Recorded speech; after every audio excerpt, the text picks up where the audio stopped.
Hello, my name is Brandon Hurley, and I am a life coach major in graduate school at Liberty University. I live in Lexington, Kentucky, and on the 18th of April 2022, I had the opportunity to teach a group of traumatic brain injury clients some emotional regulation tools to better deal with some of their emotions and some situations they may or may not or currently find themselves in.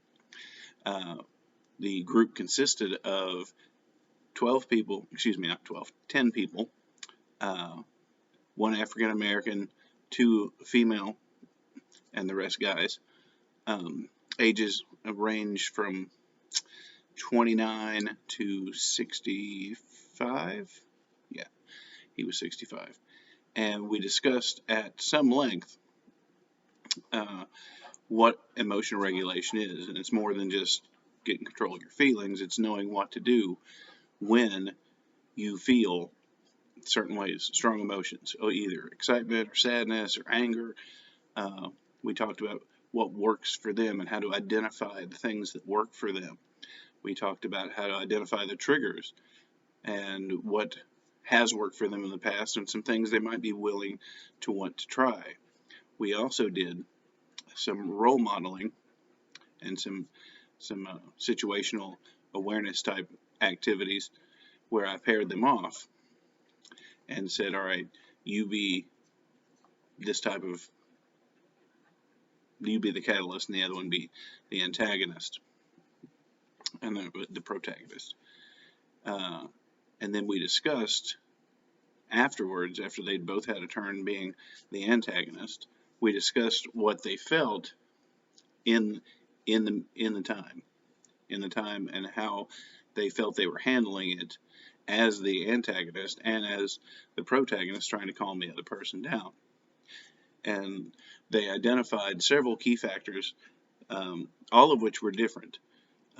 Some people calmed right down, other people needed some time to breathe it out, get away from the situation.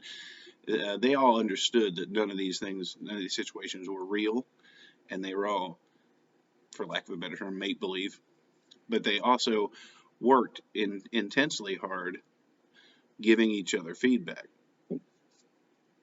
And they said, hey, I noticed you X, and you seem to respond better to person or activity Y when you did that.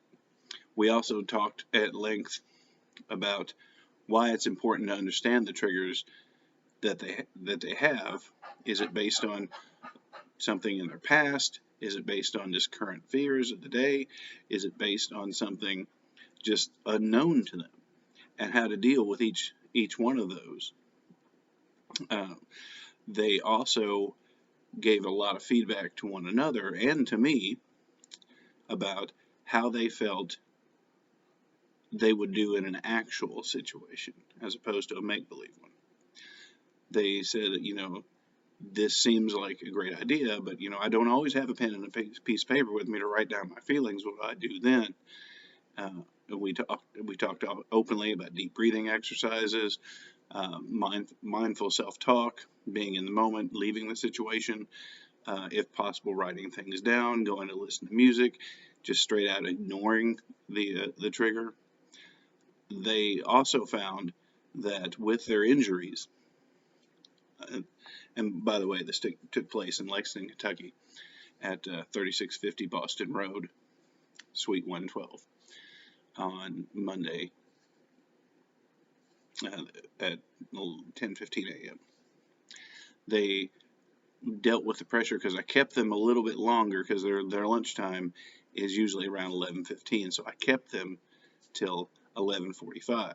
So they were kind of getting distracted. I was like, "Is something going on? Something bothering you?" You know, just here and there throughout the talk, throughout the discussion. I also had them tell me like a critique of myself and how it was going, and they said they would like some more. They would like me to slow down, and they would like my handwriting to be better because I used a whiteboard. And we and but they also said that they enjoyed the way I broke down complicated terms like metacognition and trigger and behavior and antecedent and all these things, to where they could actually understand it, you know. And I encouraged them to put in their notes, if they were taking notes, put these in their own words. That way they could understand what they wrote down instead of just writing down the big word and go, I don't know what that means.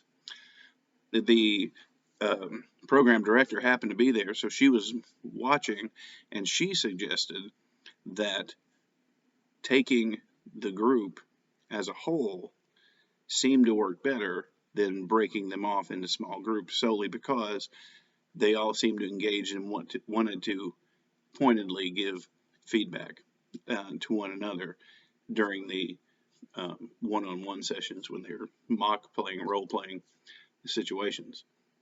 Overall, I think it went very well. They invited me back to give another speech, or not a speech, but a lecture.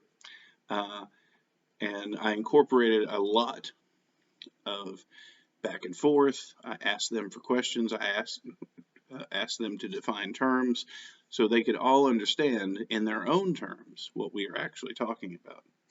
They identified all of them, and at the end of the group, I asked them to summarize what we had talked about, and they nailed it. They also said that by having it presented this way, and they felt more in touch with themselves, like they had better self-awareness, at least in the moment. They also better understood how and why they feel some of the ways they feel, and they also felt like they got to contribute a lot to the group, and that seemed to be very, very, very important to them. And they felt heard. They felt like they got to express themselves, however that may be, and they didn't feel judged. So overall, I give myself probably, if we're doing a 100-point scale, I could be arrogant and say 90, but I'll give it 85 or 90. I think it went really well. Thank you for the opportunity.